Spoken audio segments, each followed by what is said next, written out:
Yang pinjam duit nggak balik-balik, kemudian nggak pernah peduli, dia itu adalah sudah bersama setan. Karena nggak punya tanggung jawab dia. Cuman setan yang dipinjemin duit itu sebetulnya kan ahli surga, dia punya kebaikan kok. Cuman nggak seneng setan kalau darang masuk surga. Maka dibikin orang ini nggak bayar utang, kadang-kadang pura-pura lupa, biar yang minjemi yang seharusnya dapat pahala masuk surga, biar marah. Kalau sudah marah kata setan, lu ame gue. Itu makanya Anda jangan kepancing sama yang pinjem duit tadi.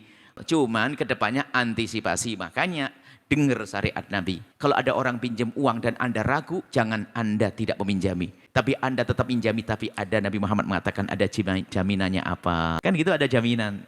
Lah kalau dia nggak mau jaminan berarti memang nggak mau bayar. Harus ada jaminannya dong. Jadi jaminan itu penting dan jaminan itu nanti bukan untuk kita ambil. Jadi di saat dia tidak bisa bayar utang, namanya rohen atau gade, kita jual sesuai dengan harga wajar, kita ambil utangnya, kita kembalikan sisanya. Coba siapa saja yang pernah pinjam uang kemudian terletintas di hatinya, nggak pengen bayar, langsung difakirkan, nggak pakai terkecuali siapapun ini. Langsung difakirkan nggak bisa bayar. Nggak tahu susah bayar akhirnya. Nyungsep, berantakan usaha ini. Makanya tolong ya, jangan sampai kita pinjam uang kemudian ngentengin. Tapi kalau ada orang memang nggak mampu pinjam duit kepada kita kemudian dia tidak mampu, wajib bagi kita memberi tempo. Jangan ditambah, namanya riba. Dek, nggak apa-apa nggak bayar sekarang. Saya tunda nanti tahun depan aja ya. Oh, itu pahalanya double. Dari pahala meminjamkan, pahala ngasih tempo. Kita pengen hidup indah kok. Karena waktu Anda meminjamkan uang tentu karena Allah kan. Sudah gitu jangan dirubah menjadi marah karena setan. Biar indah insya Allah. Ini memang hal begini banyak dan kebanyakan urusan utang. Ada orang yang hobi ngutang, mukanya muka utang. Kalau tidak ngomong utang itu bukan dia lagi. Pinjam duit dong, pinjam duit dong. Di hari politik ini, di bulan politik ini. Ingat, tolong dengar semuanya. Dan kami berharap bahwasanya calon presiden ini mau mencatat omongan kami ini. Dan setiap spanduknya ditempelin kalimat ini. Saya pede karena yakin itu yang kami rindukan. Ya nggak berani nulis ya nggak tahu apa yang diinginkan nanti. Apa sederhana kalimat yang berusaha disampaikan. Kami rindu bahasanya Anda ini biar beda pilihan, tidak musuhan, tidak berantem. Kan itu. Kita sudah lama ribut kan. Kampret sama cebong tahu. Di mana dia? Masya Allah. Ada orang ribut dengan hal-hal semacam itu. Yang satu jadi presiden, yang satu jadi menterinya. Sudah selesai. Bisa menahan bareng. Yang di bawah berantem nggak selesai. Keluarga nggak tegur sapa. Tapi kita pengen bahasanya pemilu ini adalah indah. Anda harus jadi orang cerdas. Jangan mau diadu domba, diajak bermusuhan. Suami sama istri bisa saja beda pilihan loh ya. Oh ini kantornya beda, ini kantor sana beda pilihan, nggak ada masalah, tetap indah mesra. Akhir pemilihan nanti langsung ke dokter positif kembar 3. Sebetulnya ya kalau wali kota itu, bupati, gubernur, presiden itu kalau mau berbuat baik itu gampang banget. Seandainya Pak Gubernur atau wali kota duduk ngaji begini ini, di samping dia dapat pahala, itu kan jadi suri toladan buat yang lainnya. Yang males ngaji jadi wah malu saya ini. Ini Pak Gubernur, Pak Wali Kota aja ngaji, Pak Bupati ngaji. Cuman di saat Anda tidak melihat Wali Kota, Bupati atau Gubernur ngaji di sini nggak boleh suudon. Karena pengajian kan bukan hanya di sini, mungkin pengajian di tempat lain. Ini babnya beda. Jangan majelis prasangka buruk ya bupatinya di sini nggak benar, Wali Kota nggak benar, nggak, bukan urusan itu. Gambaran saja kalau seandainya Anda ini jadi wali kota, kalau mau jadi wali kota tolong kasih contoh paling depan duduknya pengajian 1 jam saja. Hitung-hitung ya sambil ngontrol umat kayak apa, kan indah nih. Dan dia menjadikan tahtanya adalah untuk keselamatan. Hari ini mungkin Anda pas-pasan, tapi tahun depan Anda tidak tahu loh ya. Makanya kami sampaikan, cobalah kalau Anda menjadi orang kaya sekalipun jadi suri toladan. Kalau Anda jadi pejabat jadi suri toladan. Kayaanmu sementara, jabatanmu sementara, yang abadi adalah akhirat, maka gunakan kekayaanmu dan jabatanmu untuk akhirat. Oh ini baru cerdas. Menteri ahli surga, presiden ahli surga, gubernur ahli surga dan sebagainya. Dan itu boleh siapa saja. Boleh presiden yang sudah meninggal dulu begitu, yang masih hidup sekarang atau yang akan jadi presiden, bisa semuanya itu. Maka tolong kepada semuanya, ayo kita banyak merenung. Jangan lihat orang lain, lihat dirimu sendiri mau jadi apa. Apa yang Allah berlakukan untukmu, jadikanlah dirimu adalah orang yang selalu ini an-nahadha himmah, yang membangkitkan semangat untuk jaya di akhirat.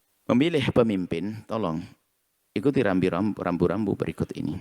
Pertama adalah Anda harus berijtihad, berusaha untuk mengetahui mana yang terbaik atau yang tidak terlalu parah.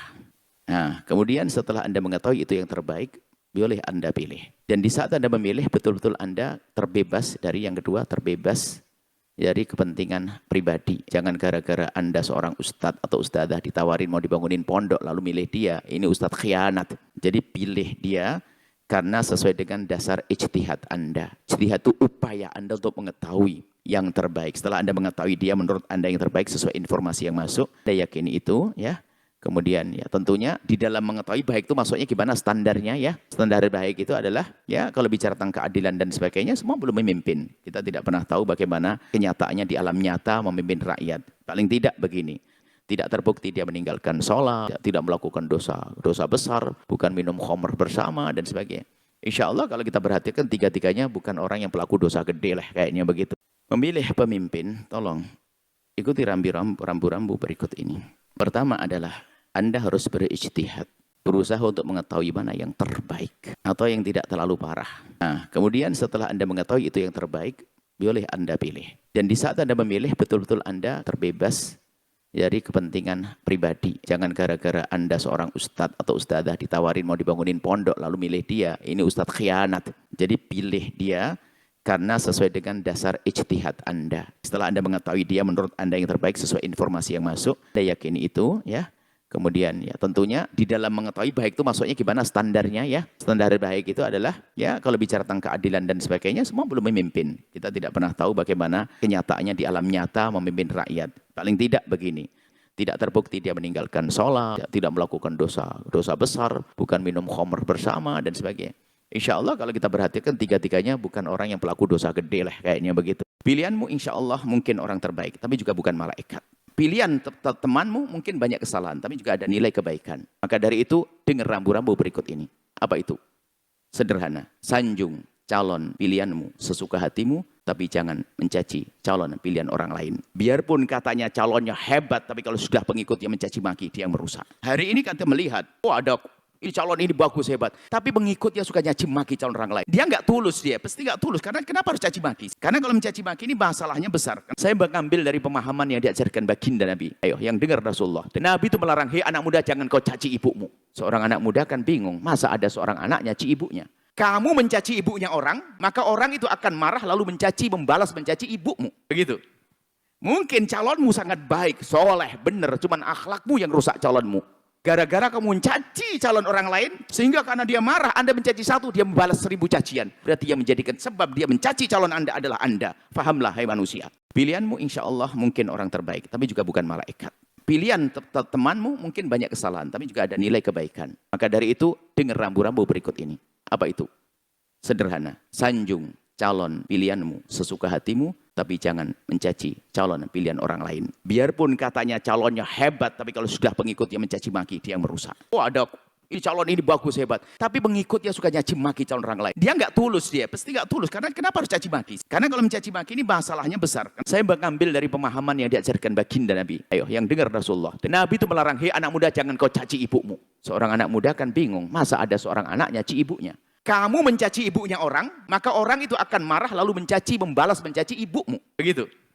Mungkin calonmu sangat baik, soleh, benar, cuman akhlakmu yang rusak calonmu.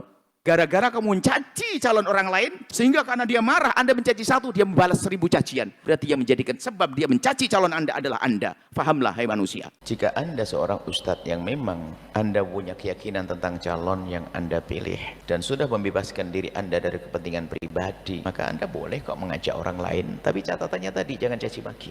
Jangan mencaci calon yang lainnya. Anda ustadz, cukup Anda bilang, saya cenderung pada ini, semoga dia menjadi pemimpin yang baik. Itu tidak usah tambah, jangan cari ini loh ya, nggak usah pakai begituan. Ngapain ustadz kok? Anda ustadz jangan membuat dinding memisah, sebab semua calon itu juga umat Nabi Muhammad yang harus dibawa kepada kemuliaan. Anda baru menjadi orang hebat kalau ternyata bisa menjadikan hati mereka tidak musuhan dengan Anda, ustadz kok. Jadi Anda boleh memilih calon tertentu sesuai dengan ijtihad Anda, keyakinan Anda. Anda mau memilih, kemudian setelah itu jangan caci maki, jangan molok, jangan merendahkan yang lain, cukup. Wahai saudara-saudaraku, wahai jamaahku, misalnya aku memang kecenderungan di hatiku memilih dia sesuai dengan yang aku pahami tentang program-programnya. Selesai sampai di sini ya. Tolong, kalau kamu ikut aku, jangan mencaci yang lainnya. Baru begitu dong nasihatnya. Selesai. Jadi ustadz boleh, ustadz sah, punya pilihan, sah saja. Kalau ada ustadz yang belum punya pilihan, mungkin masih ada pertimbangan lain juga sah. Karena dia mungkin ada punya misi besar. Di balik belum menampakkan siapa yang dipilih. Itu sah saja. Kenapa? Yang penting dia tidak mencaci. Ya mencaci ini, ustadz kok milih? Atau ustadz kok tidak milih? Nah ini kan Sama saja, caci maki kan macam-macam modelnya. Kenapa? Diam saja sudah. Ya tidak milih, mungkin kebimbangan, khusnudzonnya kuat, dipikir tiga-tiga yang baik semuanya, atau membingungkan semuanya, kan dia bisa saja dalam keraguan. Tinggalkan belum waktunya istikharah terakhir. Istikharah terakhir adalah nanti misalnya. Kalau malam besok pilihan saya akan istikharah seperti apa besok. Bisa saja. Mungkin saat ini masih penggalian informasi. Maka ya kalau ada ustadz belum memutuskan bilanya, ya semoga nanti juga memilih yang terbaik. Yang sudah memilih tapi tolong beradab yang baik. Itu yang kita rindukan. Hanya untuk mengobati kepenasaran, apakah memang ini Buya atau hanya orang yang... Anda jangan ditutup dulu. Iya. Apa yang Anda pahami tentang saya? Kira-kira betul ada situ? Kira-kira ada dugaan Anda saya dari situ? Tidak. Oh, sudah. Siap Buya, terima kasih. Apakah kami yang selama ini ngomong gitu akan masuk seperti itu kira-kira? Kan enggak kan? Iya. Sudah. Jadi sudah jelas, kami bukan bagian saya masuk wilayah-wilayah begitu. Kami tidak mencaci semuanya. Kami tidak menjelekkan juga. Kami hanya sampaikan yang mencalonkan yuk baik-baik, yang benar semuanya niat yang benar, yang milih juga benar insyaallah. Anda sudah mengerti jawabannya, ada jawaban Anda. Apakah selama ini terlintas di hati Anda saya di salah satu dari mereka untuk saat ini? Pasti saya akan milih nanti. Tapi hari ini saatnya kami adalah untuk menjaga bagaimana semua harus damai, tidak terjadi permusuhan dan sebagainya. Adapun orang mirip kayaknya di dunia ini 100 bisa mirip kok ya. Pastikan yang Anda pilih adalah orang yang paling dekat kepada Allah sesuai dengan pengetahuan Anda. Kalau Anda tidak tahu, jangan memilih dia. Jangan-jangan dia musuhnya Allah. Hati-hati. Kalau Anda berusaha untuk mengetahui dia dan Anda faham sampai derajat Anda kenal dia layak karena dia kenal Allah, itu sudah sah. Biarpun Anda salah mengenal, ternyata penjahat, dia pakai kopiah, bukan urusan Anda. Yang penting waktu Anda memilih dia, memang ada kriteria yang Anda fahami dari siapapun dia. Maksudnya kriteria masuk di telinga Anda. Dia adalah baik begini, sudah cukup. Yang jadi masalah adalah memilih orang Anda tidak mengerti. Itu berarti Anda khianat. Anda akan mengangkat orang yang Anda tidak tahu bakal punya maslahat atau tidak. Tapi kalau Anda sudah memilih bahasanya dia baik kepada Allah, gambaran ini Anda tahu, maka biarpun salah Anda tidak dosa. Dia harus baik dengan manusia, harus baik dengan sesama. Bukti kalau dia baik dengan penuh kasih dan sebagainya. Kalau baik itu adalah tidak akan menyakiti, tidak akan zalim, tidak akan aniaya. Ini untuk mengetahui hal ini adalah nggak gampang. Anda dengan tetangga Anda saja mengetahui bahwa dia baik sama tetangga perlu waktu kan? Wah, dia baik sama tetangga, bagaimana? Dia suka membantu, dia penyabar, suka apa? Anda baru ketahuan. Lah kalau calon-calon ini Anda tidak pernah tahu sebelumnya, dari mana Anda tahu? Lagi-lagi melalui tim sukses. Dengan cerita bermacam-macam, wah pakai gua macam-macam. Tapi yang jelas Anda pengen tahu dong, mencari dari siapa saja. Pokoknya saya pengen tahu siapakah calon ini. Untuk aku coblos, untuk aku pilih. Jadi jangan sampai Anda memilih begitu saja hanya gara-gara dikirimin duit langsung terima. Wah, ini Anda khianat. Yang menjadikan sebab Anda kecewa kepada manusia karena Anda yang salah. Telah menaruh harapan melebihi daripada yang seharusnya Anda harap dari dia. Maka Anda akan kecewa. Karena Anda telah menaruh harapan yang lebih kepada seseorang, maka Anda bakal kecewa. Jadi kita kecewa itu karena salah kita kepada manusia. Anda berharap ingin diperlakukan begini terus. Akhirnya dia tidak memberi. Kenapa Anda berharap besar kepada? Jadi Anda akan kecewa kepada manusia karena salah Anda sendiri. Yaitu Anda mengharap sesuatu dari dia lebih dari yang bakal ia mampu. Baik. Oke, ini makanya biasakan kita merem harap kepada seseorang. Harapan, kalau harapan berlebihan Anda akan kecewa nanti. Harap, wah enggak dikasih. Saya pengen suami saya itu setiap hari senyum 4 kali, ternyata 2 kali. Anda juga marah nanti. Karena Anda berharap sesuatu. Jadi, batasi harapan Anda kepada namanya manusia.